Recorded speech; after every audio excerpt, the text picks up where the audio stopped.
On this episode of Plant Killers, we'll explore one nation's most notorious fruit and vegetable killer, bad dirt. What makes bad dirt so bad? The answer? The ingredients. But fear not, true crime enthusiasts. This story has a happy ending. New Miracle-Gro organic raised bed and garden soil. It's made with quality organic ingredients from upcycled green waste like compost and aged bark. Unlike the other guys who can't say the same. Looks like bad dirt's murdering days are over, thanks to Miracle-Gro. Join us next time on Plant Killers.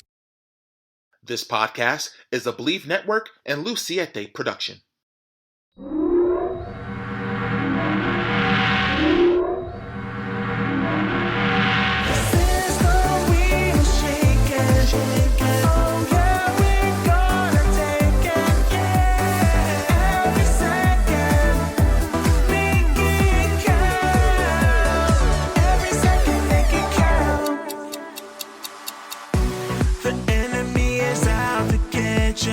Welcome to a bonus edition of the D-Lou podcast brought to you by Believe Network. I'm your host, Derrick T. Lewis, and if you subscribe to this show and you're thinking, wait a minute, today's not Thursday, you're right.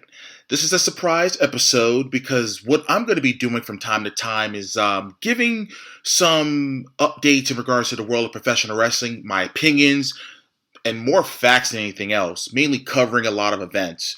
So the WWE last night, as I'm recording this on a Sunday night, they had Backlash, which took place in beautiful, beautiful San Juan, Puerto Rico, in front of 17,944 WWE fans. And let me tell you, that is probably one of the most exciting premium live events that I've seen in a non-WrestleMania or the non-Classic 4, so to speak. So, Royal Rumble, WrestleMania, SummerSlam, Survivor Series. So any non-Classic 4 WWE Premium Live event, that is probably the most exciting crowd and event that I've ever seen. And you could feel it through the television. And I had a couple contemporaries in the media space that were actually in San Juan for the event last night. And I mean, it was incredible.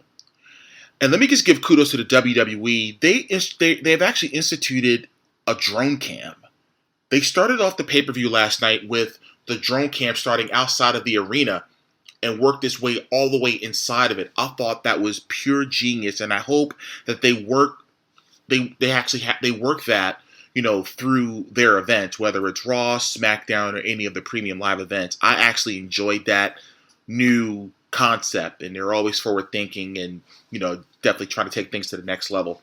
I want to start off with the opening match. It was for the Raw Women's Championship. It was Bianca Belair versus Io Sky from Damage Control.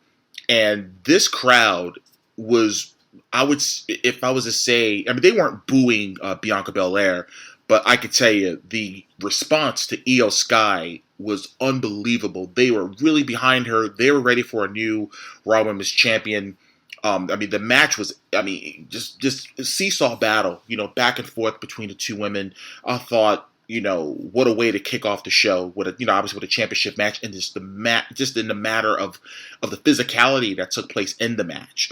I know there was a little bit of outside stuff going on with Damage Control coming down the aisle, Bayley and Dakota Kai, and the referee caught Bayley holding on to Bianca's braid.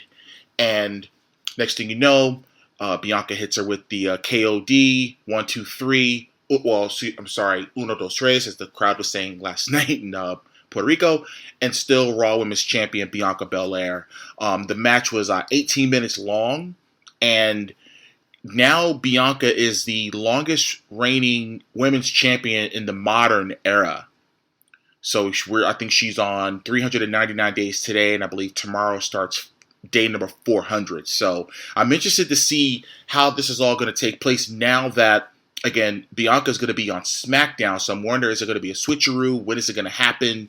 And I'll get to that in a second regarding the second women's title match that took place later in the premium live event. Sorry, I'm saying pay-per-view because obviously the pay-per-view, the phrase pay-per-view was ingrained in me since its infancy. So them saying premium live event is something I have to get used to in my vocabulary. So my apologies, the pay-per-view does slip. The next match was Seth freaking Rollins versus the Nigerian Giant Omos, accompanied by MVP. I gotta tell you, I'm really, really impressed with I would say the overall growth in as far as, being a professional wrestler, with Omos. Everybody had their negative opinions about it, especially for last month's WrestleMania when he scheduled to face Brock Lesnar. That actually kicked off night 2 of WrestleMania.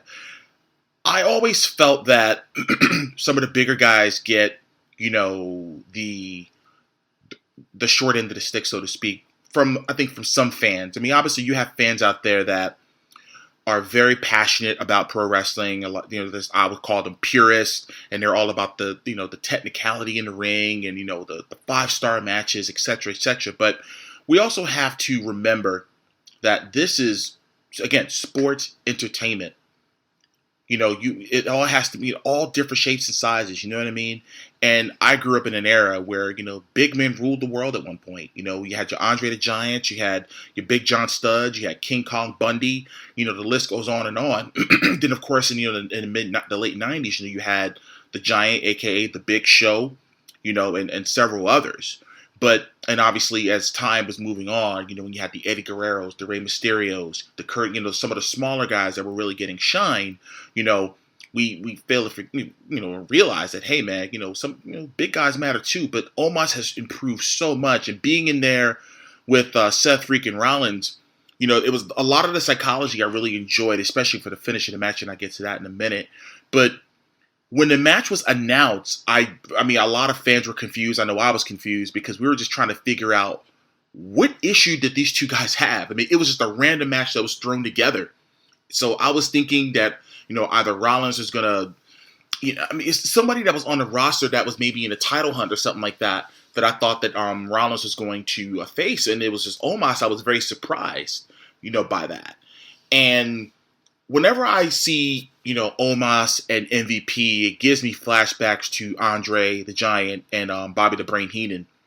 Because a lot of people, a lot of newer fans that may have studied up on Bobby Heenan as a great manager, but once upon a time, he was a damn good worker, as far as a wrestler's concerned. And his bread and butter was always being a manager. But from time to time, he would actually get in the ring. As a matter of fact, Bobby Heenan actually stepped in the ring at WrestleMania 5 against the Red Rooster, Terry Taylor. So Heenan's been in the ring plenty of times before, Actually, he was in the 1989 Survivor Series, too. He took Tully Blanchard's place. So Heenan, he in his day, he'd step in the ring when need be. And MVP did tell me during the press junket that although the boots aren't hung up completely, he could still get in there and mix it up, which I know he can. But it was, Omos moved in, and it was, back and forth, with Rollins and Omos. And, Rollins tried to get him with the curb stomp, I believe, twice. And, Omos kicked out of it. And then, the end of the match was Omos, on his knees and Rollins coming off the top rope with a huge curb stomp. And that was really, that was a really good finish, for Rollins to walk out with the W. The next match was a triple threat match for the United States Championship. The champion, Austin Theory, defended against Bobby Lashley and Bronson Reed. Now, I was thinking, okay, what are they going to do? You know what I mean?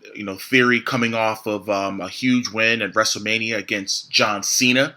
I'm thinking that, okay, is he going to drop the title and, maybe get to the tournament? And we'll talk about the tournament in a little bit too. But I just wasn't sure how this match was going to play out. And I mean, to me, the Bronson Reed, man, for his size, he really moves around in there like a cat. He really does. I've always been impressed with his work. Even when he was in NXT, I was very impressed with his work. I was really surprised when they had let him go the first time, but I'm glad he went to New Japan and did his thing over there and honed his skills and came back in the fold with WWE, and he's really doing his thing. I just hope that they just keep him consistent, through whatever program that he's in and make him look like a monster. Because I think him being a heel, I think that suits him perfectly. I think where he's headed, as long as they keep him on the right track, who knows, he can be. Have a mid-card belt, whether it's the IC title or the US title, somewhere down the line. Obviously, with Bobby Lashley, I didn't think that Lashley was gonna win this match, only because I think Bobby's trajectory is getting back in that main event, heavyweight title picture. But all in all, Austin Theory, the little cowardly heel, walks out with the U.S. title. I think Lashley hit Reed with I believe it was the spear, but Austin Theory throws Lashley out of the ring and covers Reed to get out of there with the W and to retain the United States Championship. One of the most touching moments of the night was obviously the SmackDown Women's Championship. Was Rhea Ripley, representing the Judgment Day, was defending against the challenger Zelina Vega, who has family. She is Puerto Rican, and this is the first time in her illustrious career that she was actually wrestling a match in Puerto Rico, and her cape was of the Puerto Rican flag. That was a touching introduction, and the crowd was she was moved to tears by just the crowd being, her family's at ringside, you know what I mean? For those that don't know, Zelina Vega's dad was one of the lives lost in the World Trade Center on 9/11, and I know it was a couple of years ago, she was actually at the, when they read the names every year, she was actually there to read her dad's name. So I can only imagine, what was going through her mind, this whole time, of, just having her family there, her mom and her brother and, some of her other family members that were at ringside.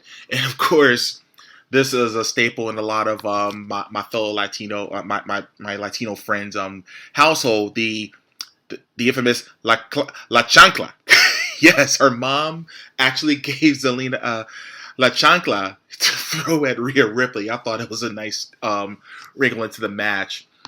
But Rhea, she hits her with her finisher and walks out still SmackDown Women's Champion. Now, what I was going to say is that I'm wondering what's going to happen now as far as how Rhea and Bianca, now that they're on opposite shows now, as far as, but their titles are on other shows. So you figure Bianca's on SmackDown, but she's the Raw Women's Champion. Rhea's on Raw with the SmackDown Women's title. So I'm wondering when the switcheroo is going to happen. I'm hoping that they do something on Raw tomorrow night so we can get that solidified and they can both move on and go their separate ways. And maybe we could see a unification match, at WrestleMania next year in Philly, with Rhea and Bianca Belair. I think that match is destined to happen. I think it should happen, but we'll see. We'll see what happens. Next up, the San Juan street fight. This was, in my opinion, match of the night. Could potentially be a match of the year candidate in my opinion. Damian Priest of the Judgment Day, my fellow Monster Factory brethren, was going up against recording artist, Puerto Rico, and obviously Damian Priest, also Puerto Rico, but Bad Bunny, who he faced. And that crowd, my goodness, oh, man, just the chord of his his theme song that he came out to, which he actually did with Ric Flair, was called Chambea. And that song came out in 2017. I remember when Flair had just got out of the hospital with a major health scare, and he was just getting back on his feet, getting back into this grand scheme, swing of things. He put out a video on Instagram and YouTube, and he was advertising that him and Bad Bunny were on the top of this building where they were actually filming the music video for Chambea. He said that they were, the video was coming in a couple of weeks, and to be on the lookout for it. And, here we are a few years later, and Bad Bunny is actually coming out to that song. Because usually when Bad Bunny would come out to the ring, or whatever the case, he would come out to his song Booker T. That is all about the five-time WCW champion Booker T. That's what the song is about. But he came out to Chambea, and he also came out with a shopping cart full of goodies, or should I say weapons, and that was in homage of the late, great New Jack. And you want to talk about just pandemonium, and this match was physical. Priest and Bad Bunny were going at it, and for Bad Bunny to only have been in one match, opposing this is only his second match. Well, he's been in the Royal Rumble before, so I can't say. But as far as actually in the ring, an actual match concerned, he really belongs in the ring. He really does, and beyond impressed with what the physicality he was taking, not what he was dishing out, but the fact that he took a table spot, off the top of a speaker in the crowd. I was just like, whoa. But of course, the Judgment Day comes down. They try to do a run in. Then I believe it was Carlito that comes out of nowhere, and that crowd goes ballistic for when they heard his music. And next thing you know, the great Savio Vega comes out to Los Barricos theme. And of course, the rest of the LWO comes out, and they try to even up the odds. And Savio, does some physicality in the aisleway. I believe it was against, Dom, or I think it was Finn Balor. I think it was Finn Balor that took the brunt of that. But nonetheless, Bad Bunny hits Damian Priest with the Bunny Destroyer to get the victory. And like I said, one of the best matches of the year, in my opinion. Like I said, the match of the year candidate. And if anyone thinks otherwise, then you're just a hater. Because, and here's another thing. I'm on the old Twitter machine, and I'm reading, opinions, which I shouldn't do it, but it's just whatever. And just people are just crapping on Bad Bunny. Who is he? I never heard of him. Or he is the #1 streamed recording artist on planet Earth. That's who Bad Bunny is. That reaction from that crowd, and they were singing the lyrics to his song. So, for all you haters out there that's questioning why Bad Bunny's there and yada yada, the numbers don't lie. And business is business. So, kudos to Damian Priest, like I said, and, who I'm hoping is in the title picture at some point, this year and beyond.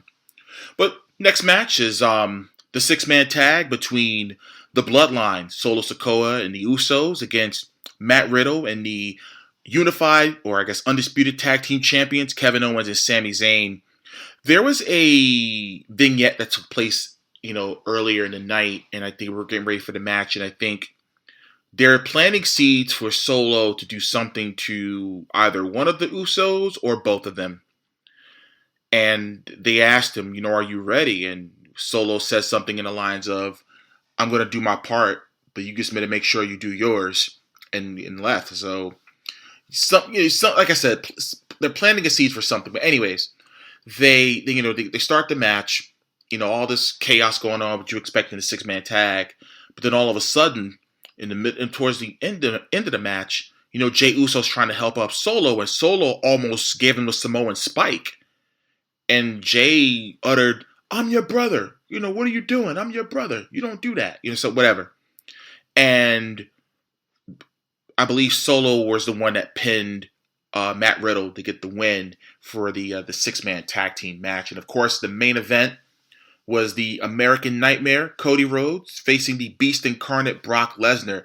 To be honest, I text my coach, Danny Cage, at the Monster Factory, and I was just wondering, I said, I said, if you're booking this, how is this going to, how do you finish it? He's like, I think you put Cody over clean. And I was like, okay. And I was just trying to figure out how are they going to do that. Now, the match starts with Cody attacking this guy outside the ring, before the bell even rang. So he's hitting with chairs, and he's going after Brock. He's beating him down. Then they go in the ring, and that's where it gets really, really physical. Cody's being aggressive, and then, of course, Brock is taking him to Suplex City. Boom, boom, boom. German suplex. And then Cody tries to hit him with, I believe, 2 crossroads, and Brock kicks out. It was an exposed turnbuckle, of the top turnbuckle, and Brock ends up he's doing a hard way, his head hitting the turnbuckle, and he really did. There was no blading or anything. He literally hit the turnbuckle, and his face was crimson mass, just bleeding all over the place. So it was like a slaughterhouse. But anyways, he puts the Kimura on Cody, and this is a really, really smart, brilliant finish. I would love to know who the producer was for this match. But Cody leveraged himself on top of Brock while Brock has him in the Kimura to get the pin. And Cody gets the hell out of there, and that's how you go off the air, with Cody getting the W over Brock Lesnar. Now, this is me, again, this is not me, the ring announcer or someone that's in the wrestling business talking. This is just me as the fan right now talking. And as much as and by the way, for the record, Cody Rhodes is my absolute favorite professional wrestler today. Cody Rhodes is my absolute favorite wrestler right now. And I'm just saying this with all due respect. I felt like Bad Bunny and Damian Priest should have closed the show, considering all of the elements involved. They're both, in their homeland, Puerto Rico, you know what I mean? Growing up in the same area and everything. All the players involved with, Carlito, who's his dad, Carlos Colon, who's the CWC promotion down in World Wrestling Council, WWC. I'm so sorry about that. I'm so confusing right now. It's really, really late in the night, so I'm just trying to get this done. But his father, Carlos Colon, a legend in the land of Puerto Rico.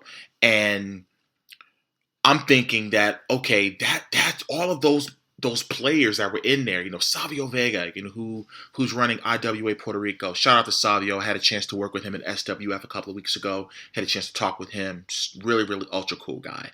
I thought they should have gone on last. Especially with, Bad Bunny getting the W. I think that's how you send the fans home happy.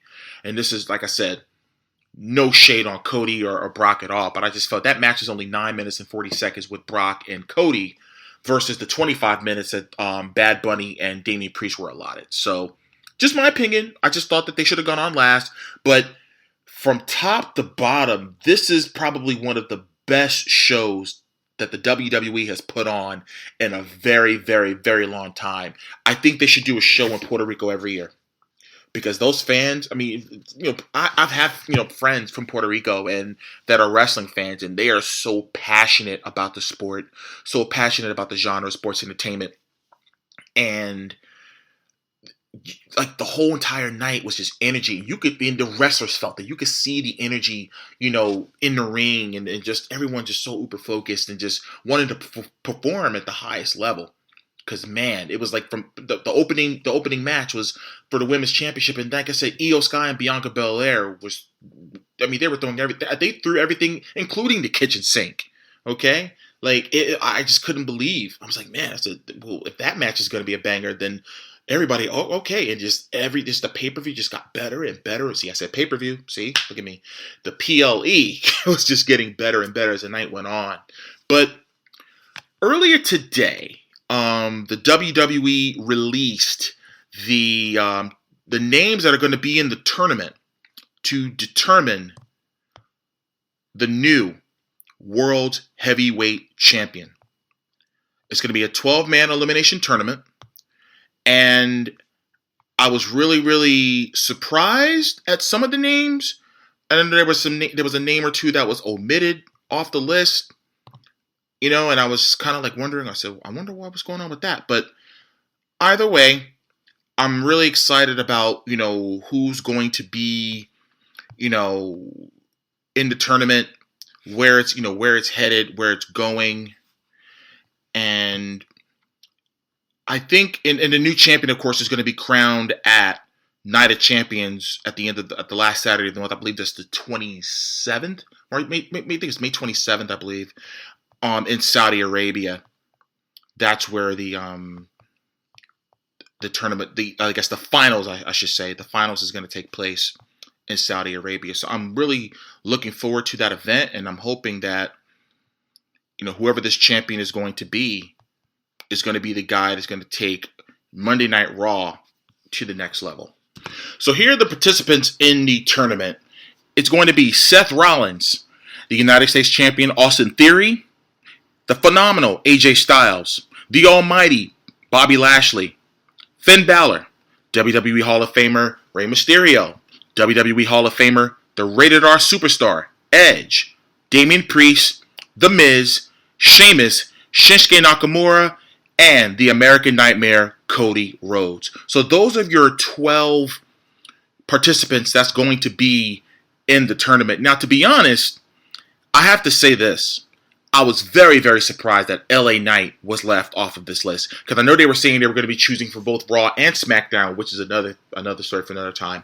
But I really thought that it was going to be, a guy like LA Knight, who I feel is right there, and I just, for whatever reason, they're not giving him that nudge just yet. I don't know why, but I think the guy is good in the ring. The guy could talk. Man, he has some rap. I really, really dig his stuff, and I'm just hoping that they're gonna do something with LA Knight. Maybe they put him in the IC title picture, maybe put him in the US title picture somewhere down the line. I hope so, because he definitely deserves more than what he's getting right now. But that's my wrap up for Backlash. Just to give you guys some 411 in regards to why I'm doing this.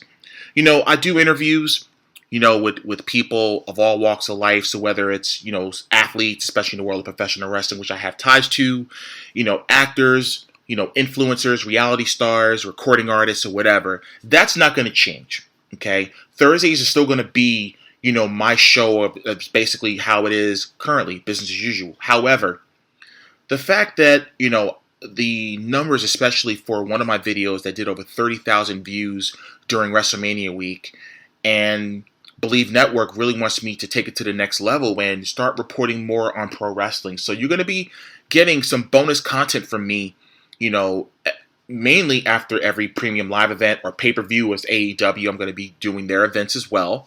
Some Impact Wrestling, some Ring of Honor, but I'm definitely going to be doing some opinion-based episodes on Raw, SmackDown, and AEW Dynamite. So make sure you get your subscription. Make sure you subscribe to the show. It is free. You can go on to all my social media. Twitter and Instagram is The Real DT Lew. Facebook is Derrick T. Lewis official page, and also YouTube is The Real DT Lew. If you want to look up Derrick T. Lewis, either one, you can go there as well. So I'm going to get out of here, and as I always say, no matter what you do in life, always remember to make it count. See you next time. They say plants like music. Yeah, no, like really, they respond to the vibrations of it, which means that this playlist you're listening to, the plants are too. You know what else plants like? Organic soil from Miracle-Gro. It's made with all the best stuff like wood fiber and compost. Plus, it's OMRI certified organic, which officially means it's made with superior ingredients. And when you give your plants the stuff that makes them happy, they won't judge you on your iffy playlist. Hear that, plants? So go ahead and give them Miracle-Gro.